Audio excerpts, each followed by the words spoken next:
Kita akan membahas salah satu emiten yang ada di Bursa Efek Indonesia.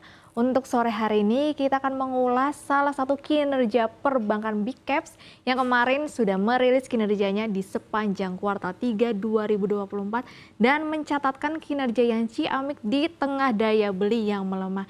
Kita ketahui PT Bank Mandiri Tbk atau dengan kode emitennya BMRI mampu mencatatkan kinerja bahkan mencatat NPL terendah sepanjang sejarah. Nah, lalu bagaimana sih dengan kinerja keuangan dan prospeknya?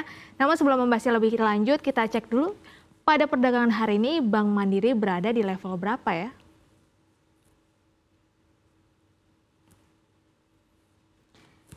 Ya, kalau kita melihat untuk dari pergerakan perbankan Bank Mandiri hari ini atau BMRI memang masih terkoreksi di 1,91% atau berada di level Rp6.425 per lembar saham. Namun dalam sepanjang tahun 2024 untuk saham Bank Mandiri sendiri masih bergerak positif atau dengan menguat sekitar 5% di sepanjang tahun 2024.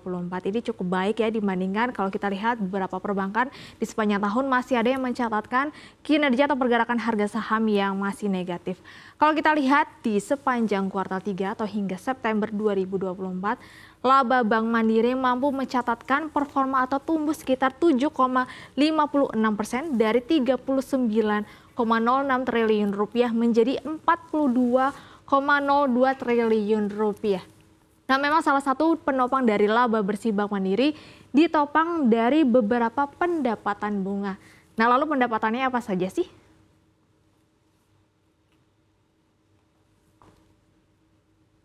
Ya, kita cek untuk pendapatan dari Bank Mandiri. Kalau kita lihat di mana memang salah satu penopang laba bersih dari Bank Mandiri, di sini ada peningkatan dari pendapatan bunga, syariah dan premi secara neto dan juga pendapatan operasional lainnya. Kalau kita lihat di sini untuk performa pendapatan bunga dari Bank Mandiri meningkat sekitar 3,34% dari 73,4 triliun menjadi 75,9 triliun rupiah. Kemudian juga ada pendapatan operasional lainnya yang di sini naiknya cukup signifikan 12,17% dari 27,3 triliun menjadi 30,57 triliun rupiah. Dan kalau kita lihat memang selain dari peningkatan pendapatan, penyaluran kredit Bank Mandiri bahkan sudah mampu melampaui dari rata-rata pertumbuhan kredit perbankan secara keseluruhan. Yuk kita bisa lihat secara pertumbuhan penyaluran kredit Bank Mandiri.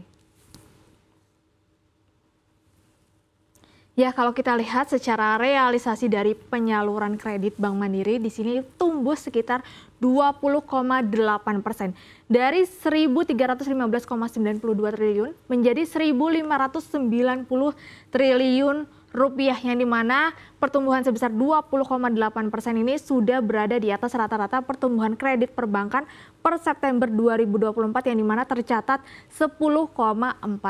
Berarti memang penyaluran kredit perbankan cukup baik dan berada di atas rata-rata pertumbuhan kredit perbankan di Indonesia. Selain itu memang untuk pertumbuhan dari kredit perbankan untuk terkhusus dari Bank Mandiri memang ditopang dari segmen wholesale yang dimana kalau kita lihat merupakan core bisnis dari Bank Mandiri. Nah, kita bisa melihat secara dari kualitas aset atau non-performing loan Bank Mandiri yang dimana mampu mencatatkan NPL terendah sepanjang sejarah.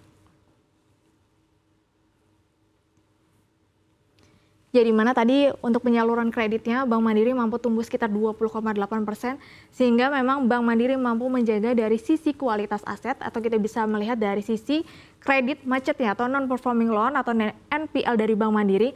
Kalau kita lihat per September 2024 pada kuartal 3 2024 Bank Mandiri mampu mencatatkan NPL hanya 0,97%. Bahkan ini berada di bawah rata-rata NPL industri perbankan di September 2024 yang tercatat 2,29%.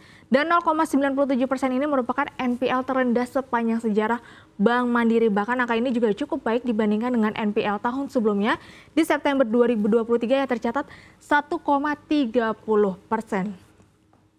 Nah, kemudian kalau kita lihat dari NPL tersebut memang juga ditopang dari perbaikan kualitas aset Bank Mandiri yang didorong atau diikuti dari rasio kredit atau namanya loan at risk atau LAR dari Bank Mandiri yang dimana per September 2024 LAR Bank Mandiri sendiri turun 255 basis point atau menjadi 7,32%. Hal ini juga memang diikuti dari kredit restrukturisasi Bank Mandiri yang kalau kita lihat menurun dari 83,3 triliun per September 2023 menjadi hanya 73,2 triliun rupiah per September 2024. Nah, kemudian kalau kita lihat memang dari segmen kredit perbankan Bank Mandiri sendiri ditopang dari beberapa segmen. Kalau kita lihat secara rinci di dalamnya yaitu tumbuh dari segmen korporasi yang tumbuh sekitar 29,4% menjadi 581 triliun per September 2024. Kemudian juga ada pertumbuhan dari segmen mikroproduktif yang tumbuh sekitar 13,04% dan juga SME yang tumbuh sekitar 13,7% hingga September 2024. Nah, kemudian kita juga bisa melihat untuk menjaga konsisten dalam mendukung pertumbuhan ekonomi Indonesia, kita bisa melihat seberapa besar sih penyaluran terhadap kredit usaha rakyat Bank Mandiri. Ya, di sini dalam menjaga komitmennya terhadap ekonomi kerakyatan Indonesia, kalau kita lihat untuk penyaluran kredit Bank Mandiri atau kredit usaha rakyat atau KUR-nya sendiri memang terjadi peningkatan di sini yaitu mencapai 32,2 triliun rupiah atau jumlah pelaku UMKM-nya mencapai 293.000. Jadi memang dalam penyaluran KUR Bank Mandiri ini memang untuk memperkuat dari sektor produksi serta membangun sinergi bisnis dengan nasabah wholesale untuk mendorong kolaborasi yang tentunya jauh lebih luas. Selain itu memang ke depannya untuk Bank Mandiri akan mendorong beberapa sektor-sektor terutama untuk pertanian, perkebunan, kemudian ada juga telekomunikasi, energi, industri makanan dan minuman serta sektor-sektor padat karya di berbagai wilayah. Dan kalau kita lihat memang untuk Bank Mandiri sendiri konsisten atau komitmen dalam menjaga pertumbuhan kredit serta guidance-nya yaitu di kisaran 16 hingga 18% secara tahunan hingga akhir tahun 2024. Nah, selain itu kita juga bisa melihat dana pihak ketiga atau DPK dari Bank Mandiri. Ya, kalau kita lihat memang secara DPK-nya di sini biasanya ada tabungan, giro. Di sini memang terjadi peningkatan DPK-nya sebesar 14,9% yaitu menjadi 1.667,5 triliun rupiah. Jadi kalau kita lihat di dalam DPK Bank Mandiri memang ditopang salah satunya ada pertumbuhan dana giro sebesar 17,8% secara tahunan, kemudian ada juga atau menjadi sekitar 596 triliun. Kemudian juga ada tabungan yang melesat 12,6% atau menjadi sekitar 635 triliun rupiah.